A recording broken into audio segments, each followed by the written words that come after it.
Good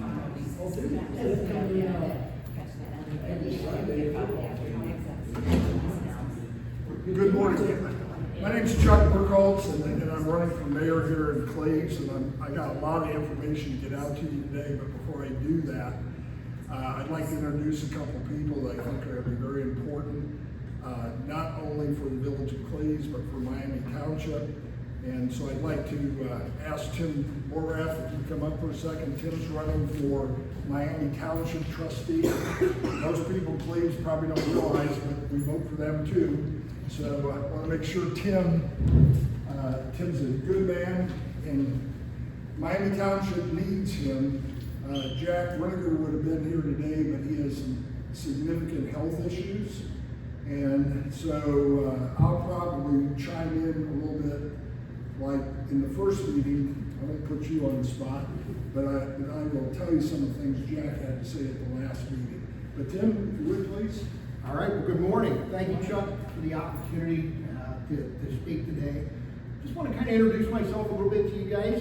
My name is Tim Morath. I'm running for the Miami Township trustee position in November. I first became a resident of Miami Township when my parents moved out on Shady Lane, where they still reside, in 1977. I'm the oldest of 7 boys. I attended Miami Heights Elementary, Three Rivers Middle School, and then I graduated from Elder High School in 1984. In 1986, I joined the United States Air Force, Ohio Air National Guard, and I was a member of the 123rd and 124th Air Control Squadron, where I served until December of 1999. In 1988, I was married to my first wife, and currently today, I'm married to my wife, Lindsay, for the past 10 years. I spent over 20 years as a packaging mechanic for 3 very large manufacturing firms. I worked for Andrew Jergens, I worked for Avon Products, and I worked for Sam Adams Brewery. In 2007, though, I decided to make an entire career change. I went into the financial services industry, started as a financial professional, and now I work my way to partner with a Fortune 100 firm. I've served the community as a baseball and wrestling coach, Cub Scout leader, and currently I'm the commander of the American Legion Post 485 right here in Cleves. We run multiple events for the community and for the veterans, and we also administer the Quarter Trade Scholarship. Proud to be part of this community. I can't believe how much it's grown since we moved out here in 1977. I'm a father of 5 and a grandfather of 6, and I'm asking for your support in November to keep our community a great place to live and raise children. I look forward to the opportunity to continue with the growth while keeping our values. I'm going to use my skill set as an advisor to guide those decisions. I'm open to hearing your concerns, and I look forward to the chance to get to know each of you better. I'm running to keep safety services as a priority and to help keep and make fiscally responsible decisions based upon the needs of the community. Thank you. Thanks. Anybody want any questions on that? I do. Okay. So we'll just start off with one. Okay. Tell the people here why Miami Township is important to the village of Cleves. Miami Township is a huge support mechanism for Cleves. I don't think I realized that Cleves and Miami Township were all kind of one piece, right? I started to look at this position and I talked with Jack, and if Cleves has some fiscal issues, it's going to be absorbed into Miami Township. So it's really important to have a good partnership. And I couldn't agree more, and quite frankly, you're going to find out today how interconnected it is. Because the village of Cleves is ready to go bankrupt, and will in 2025, if we don't pass away. So we're going to be talking about that tax levy in a little bit, but I also want you to understand that the Miami Township trustees have done a lot of different things down here at West Park, okay, that benefits the village residents. There's going to be a new amphitheater that they're paying for and building down there where concerts will be held. There's a brand new paddleball court maintenance down there, that's been paid. And I can tell you, there's some on the Miami Township trustees, I'm gonna be very blunt about it, Mr. Robeson, who really doesn't think Cleves should benefit by anything that Miami Township does. So I can tell you there was a major conflict between Dan Blanton, who is an outstanding trustee, and Jack Riniger over that issue alone. He wanted everything up at Miami Heights, didn't see any importance of bringing anything more down here. In fact, he was referring to this area as sort of the getting a facelift that it pretty much didn't deserve. So I know Tim is going to be fighting not only for Miami Township residents that are in the unincorporated area, but he's also going to be fighting for you as residents of the village of Cleves. So I want to thank you very much for being here. Thank you. You're welcome. The first thing I'd like to talk about sort of builds off of that, because he's absolutely correct. If this levy goes down, which I anticipate it will, and I'll talk a little bit about why I think that will, you're going to have to understand the answer is not going to Miami Township. That is the last thing. I also want to emphasize that this building and the museum center, and Deb's going to be talking about this a little bit later, and I forgot your name. That's all right, Liz Rosenau. But you're going to be talking about the museum, and the museum is very important to this village and to Miami Township too. And Miami Township has done a lot to support the museum. So we want to make sure we keep that here. There was a move to move it out of here, and I'm talking moving it up to Miami Heights. You may not be aware of that, but it's important to this village, and then we'll talk a little bit more as to why. But what I want to talk about today is home rule. Okay, because when you take a look at Cleves versus Miami Township, anybody not get one of these? Two more? There you go. Everybody got one loaded? What you got to understand is we are a home rule village. And what does that mean? That means we have the ability to make our own laws and be able to control our own destiny. Unfortunately, there's not much left of the village of Cleves when it comes to home rule. We have no mayor's court. We have no police force. Even though the sheriff's department is here, it's not the same as the village of Cleves police force. We have zoning laws that have not been enforced. There's not been a zoning committee meeting since 2020, October of 2020. If you have zoning ordinances, those things are designed not so much to, I guess, gather money as it is to make sure that people comply with what the ordinances are asking. We have another. I'm going to pause for a second. So, when I take a look at going into Miami Township, they are not a home rule township. They don't have the ability to pass laws. And if they do wind up sending somebody to court, it goes down to municipal court, which is exactly where Cleves goes right now, because there is no mayor's court. Now, there was a decision as to why that came about. That came about because our sheriff's department does not cite into mayor's court. And I'm going to hand out to you, actually not going to hand out, and read some figures. These came from the village fiscal officer, Jim Brett. And I'll get my glasses on. So, in 2018, the village of Cleves brought in $53,242.50 in mayor's court fees. That was from traffic violations, zoning violations, other violations of the law that wound up in our court. Now, the way he was, I believe, was instructed, because courts are not designed to make a profit, That's really not what they're there for. They're there to enforce the law. So if you get charged, you go to court, and if you're breaking the law, you're gonna pay a consequence. Yeah, there's a cost to operate, but there's a cost to operating our village too.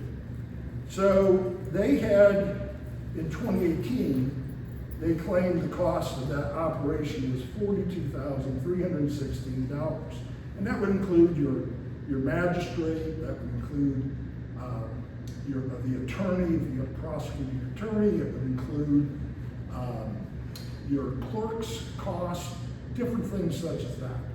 So in 2018, it was $53,000 they brought in. 2019, $43,000. Then came COVID, $32,000. And then came the end of the police department, $9,221. That's all they brought in, and those were all fees that were part of the, still being collected by the work of the Cleves Police Department, not the Sheriff's Department.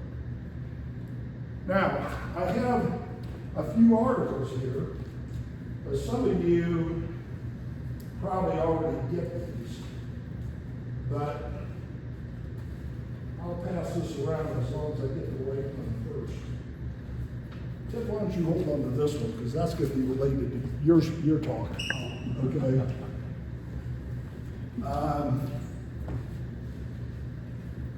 get the right one?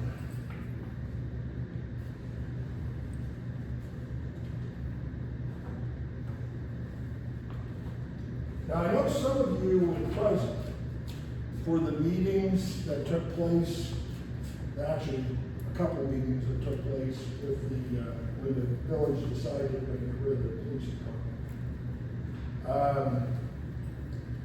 And they were warned that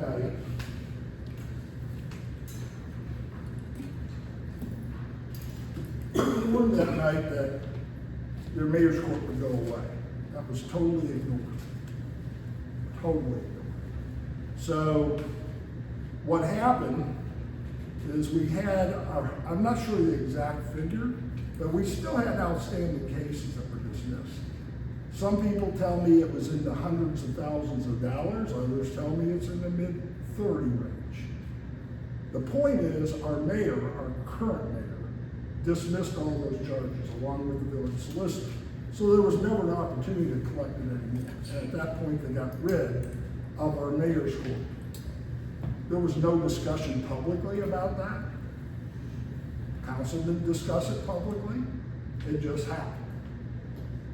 Why it happened, there's never been an explanation, except, and this comes from the village administrator, Mr. Rahal, that someday we may bring it back. Well, you can't bring back a court if you're not charging anybody for things that they violate. Now, a good example of that would have been this particular article. This was in August of 2022, and you'll see the Sheriff's Department car, and there were gunshots there. Now, Sergeant Carney, who is the police officer or Sheriff's Department officer that runs the Cleves substation down here, claims there is no law that prevents you from discharging a gun in the village of Cleves. That's absolutely false.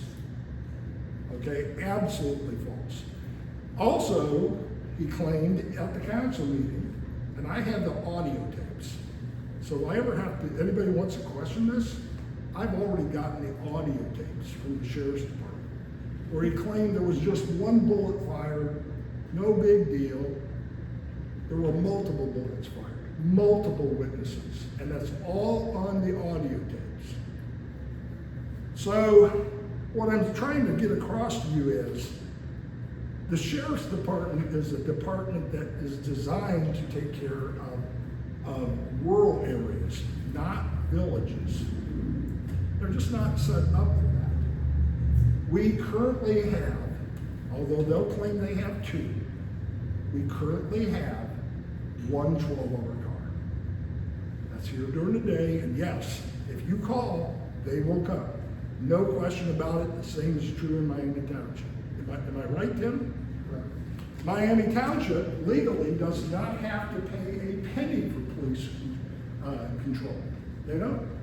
Because in Ohio, if you are a rural area or not a village, they have to supply that service for calls free of charge. It's paid for by your tax dollars. Miami Township chose to go ahead and get a car that was dedicated to Miami Township. And that costs about $600,000 a year, somewhere in that range. They have a police levy for that. You're gonna learn later that by 2029, they want for Miami Township alone almost $1.4 million for that additional car. And we have been operating without a contract now since 2021, March of 2021, although the village has continued to pay somewhere around $260,000 for their police services. But it is an on-call thing. You gotta call. They're not gonna be out patrolling. And if you think they are, you probably ought to go check behind the Legion, because they're usually sitting down there or somewhere else, okay? But can they get to where they need to be quickly? Yes. Will they call in cars from the west area? Yes, they will. Do they have the ability to bring in supplemental? Absolutely they do, but they did before. Okay, we have every service we have currently back when the Cleves Police Department is here. But we're not getting any zoning enforcement. They're not involved in it, and their view is we enforce the Ohio Revised Code. We do not enforce the Village of Cleves ordinances. So it's just a matter of fact. Are we going to change that? I can't promise you that. That happened last week. They wanted to know if I got elected, what would I do in the first 100 days? That's pretty hard to say when you have a village that's slated to go bankrupt. And to start off with, take a look at that handout. I thought I'd emphasize some other things here for you. To start off with, let's take a look at local taxes. I'm going to hand you another handout. You would just take one and pass it around, and I'll explain how to use this handout. Most people think if you go to Miami Township, you're going to save money. That isn't true, okay, currently. Was it before Cleves failed to pass their renewal levy back in 2021? No, we actually paid more than that. What people don't realize is that we are paying less money in taxes because of the village's failure to get that renewal levy passed. It failed by 4 votes. And yes, I'm going to stand convicted on this. I campaigned against the village, okay, doing a replacement levy back in May of 2022. And that's because I was unwilling to support what I had seen out of the village council. Both getting rid of the police force and other things. But in this particular one, I want you to look at, first of all, this is actually my house, okay? And the other, I'm not gonna tell you whose it is, but just look around. What you're gonna see is you're gonna see my house is valued, this is an old valuation of $233,420.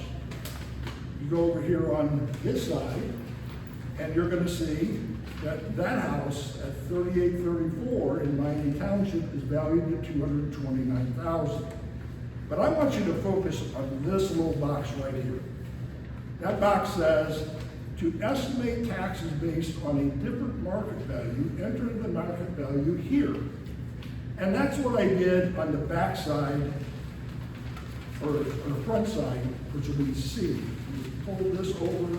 I actually put in my valuation, and it automatically calculates your tax on the auditor's side, what it would be if your house was in Miami Township. And what you're going to see is, if I were living in Miami Township, I pay $532.34 if my house were valued at that, if Durango Green was valued where my house is currently valued. So if you take a look at the front side where my house is currently, you'll see I pay $509.32. And that's including the $22.79 that I pay on Miami Township tax. So right now, we're actually paying less by living in Cleves than we are if we were living in Miami Township. And that's true for every single taxpayer that lives in the village of Cleves. Every single one. So, what about this 7.0 mil levy?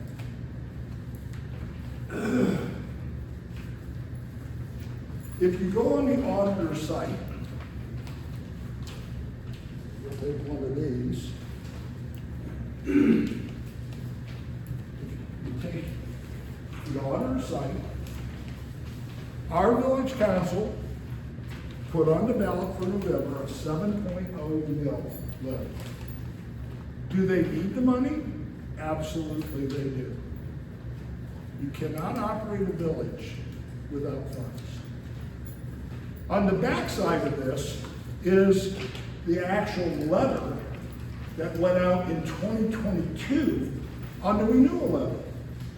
Okay, that levy went down. That's about a third of the village budget gone. Think what would happen if you lost a third of your finances. Eventually your savings and everything is going to run out. They've got to replace it.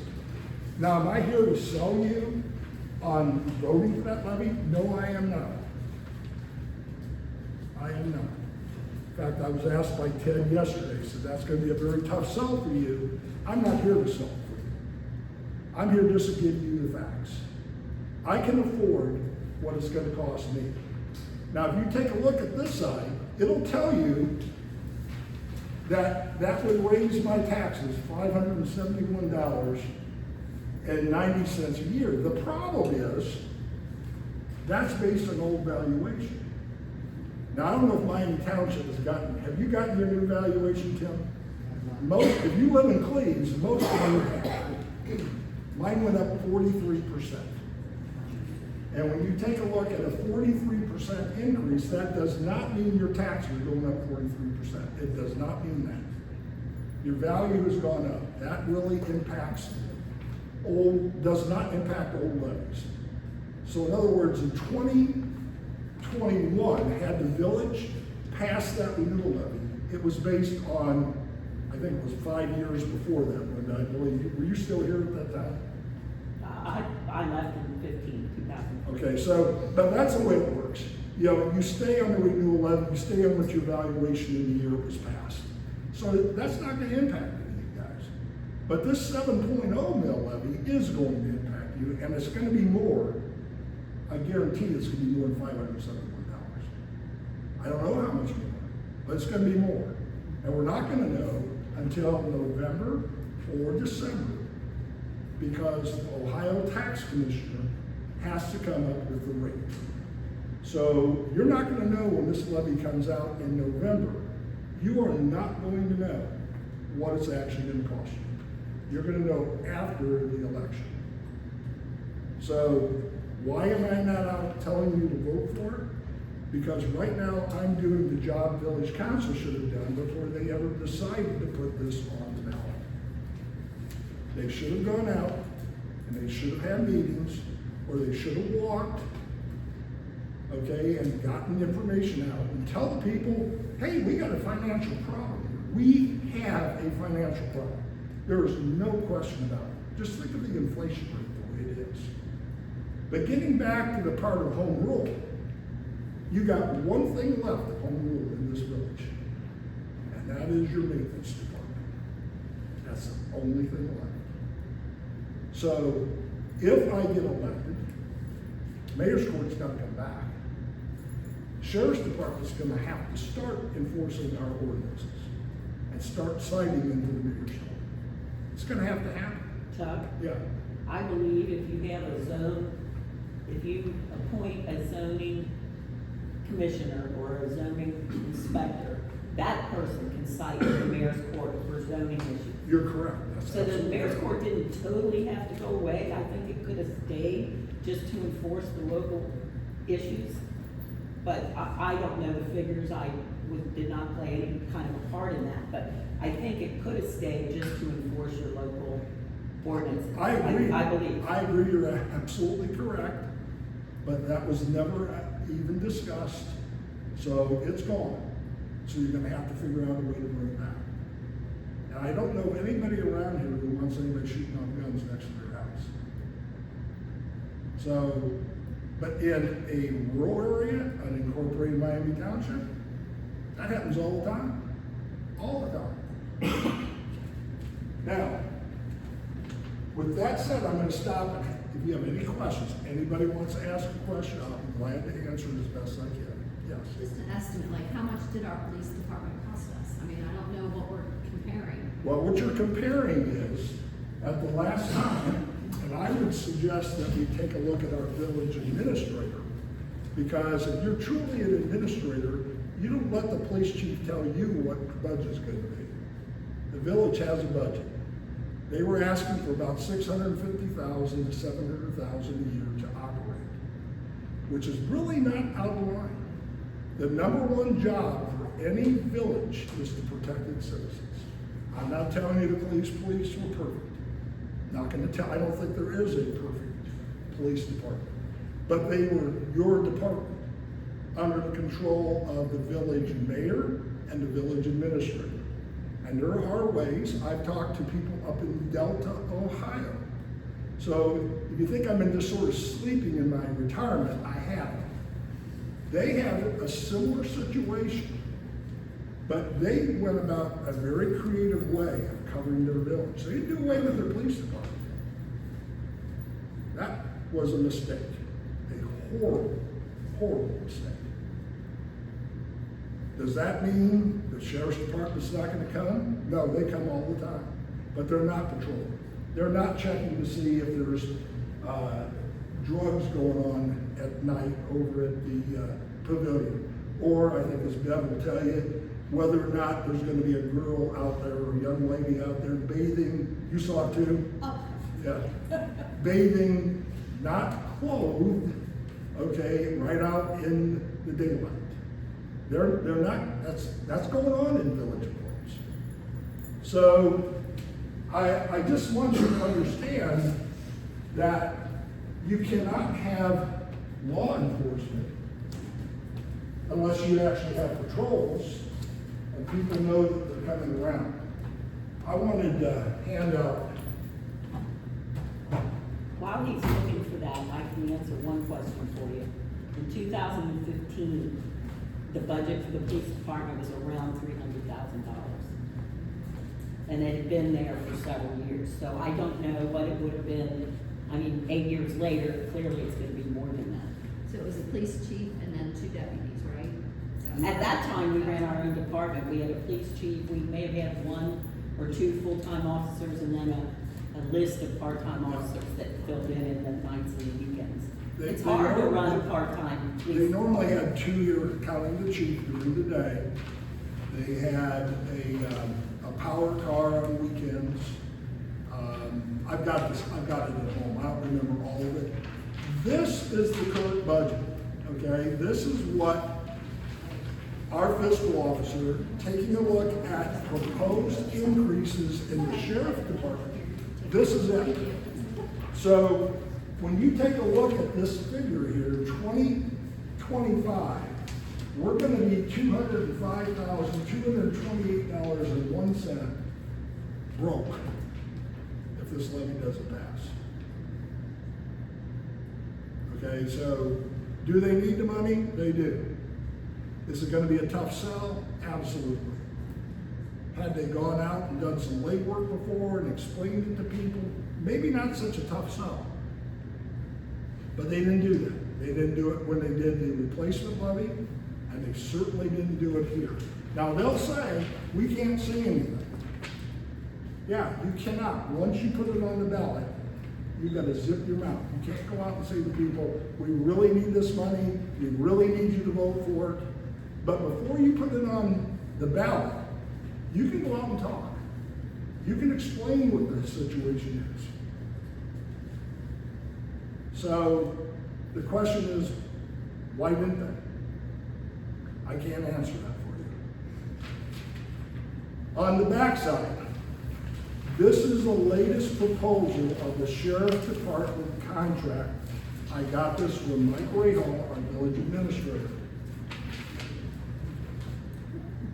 This particular proposal that they're doing, if you see the squiggly lines, that's what, if we were paying for everything, we'd be operating up here.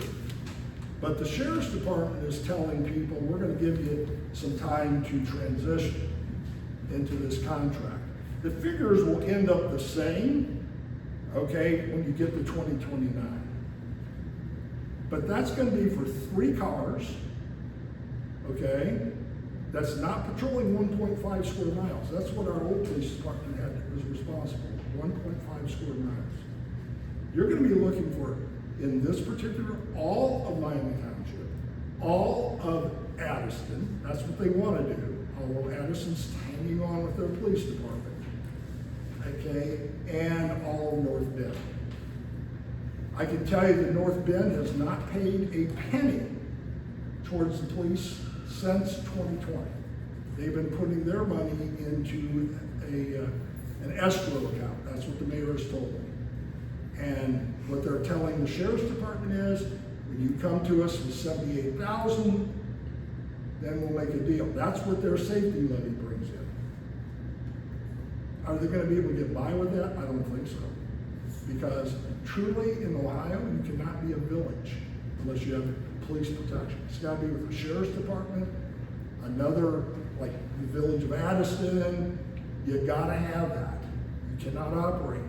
So they really have no leverage. If the Sheriff's Department decides to say, well, we're not gonna cover you, North Bend's up a creek without a paddle. Same thing is true here, except for one thing. All you're required to do is to have a town marshal. That's all, legally, that's all that's required. Would that give you great police coverage?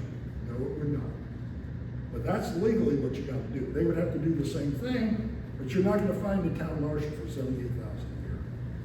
You're just not gonna be able to do it. Could you find one and operate sort of with $260,000? Probably.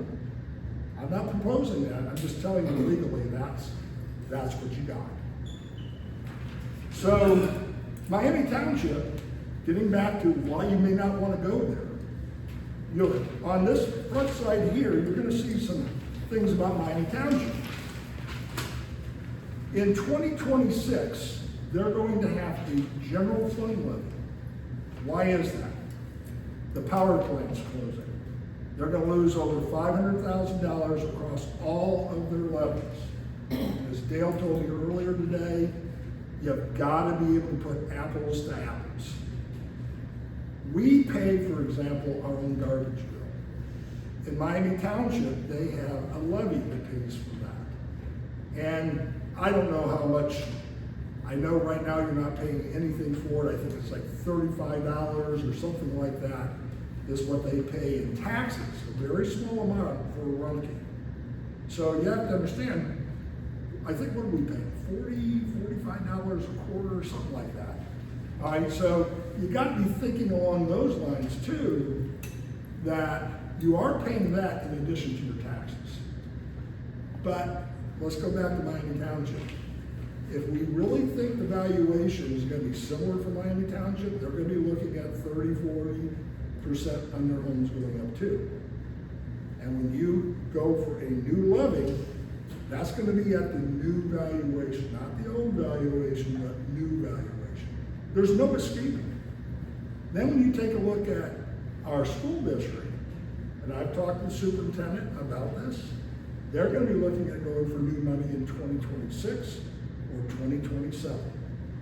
So I just want you to get a comprehension of just how much it may cost to live here. not just in the village of Is the Cleves. school issue because of the power plant as well? They're losing They a lose huge money? amount of money, almost 10% of their budget. So the power plant closing's affected the schools? Yeah, Okay. yeah, about 10% of their budget. Thank you, and that's absolutely correct. So there's no easy answer to this. All right, there really isn't. People can say, oh, let's just go with Miami Township. Well, if you go with Miami Township, I'm gonna turn this over to Ted now, because Ted used to be our zoning official here in Cleves. And he had some recent experience with our village council from last winter and with Duke Energy. So Ted, you wanna sort of come on up here? Yeah. I'm gonna restart this now so I Oh, get a thanks. different link.